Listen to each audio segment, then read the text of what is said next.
Hello दोस्तों, नमस्कार। स्वागत है आप सभी का ज्ञान विस्तार चैनल में। और मैं हूँ Shilpi Singhal the radiant way school से।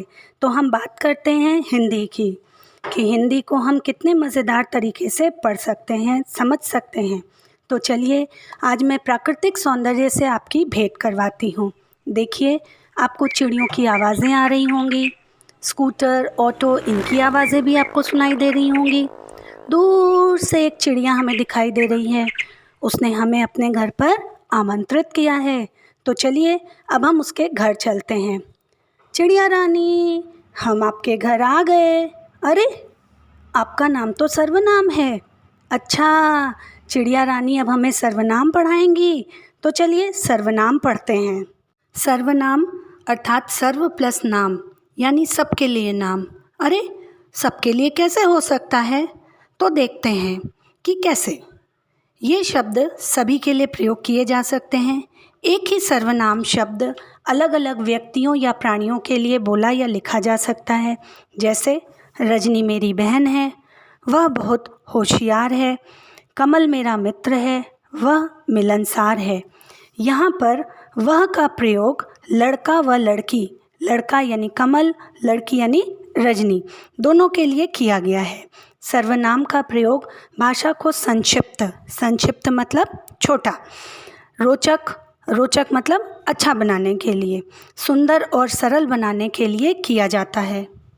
बच्चों, दिए गए वाक्यों को ध्यान से देखिए, पढ़िए और सुनिए। यदि हम यह कहें कि अंकुर अच्छा लड़का है, अंकुर 5वीं कक्षा में पढ़ता है, अंकुर के माता पिता डॉक्टर हैं, अंकुर के माता पिता अंकुर को बहुत प्यार करते हैं, तो हर वाक्य में अंकुर शब्द की पुनरावृत्ति से नीरसता आ गई है। नीरसता मतलब रुचिपूर्ण न होना या ऊब जाना कहते हैं।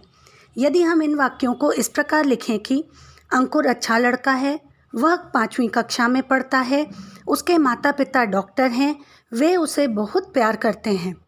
अंकुर का नाम बार बार ना लिखना पड़े, इसलिए वह, उसके, वे, उसे शब्दों का प्रयोग किया गया है।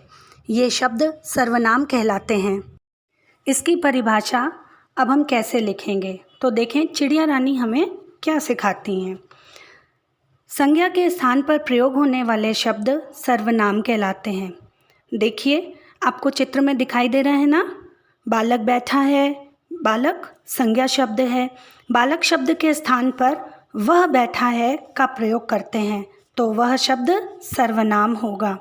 इसके अतिरिक्त कुछ सर्वनाम शब्द और भी हैं, जैसे मुझे, मैं, तुम, हमें, हमारा, वह, वे, हम, मैंने, मेरा, मेरी, जिसे, जिसने, किसे, किसने आदि।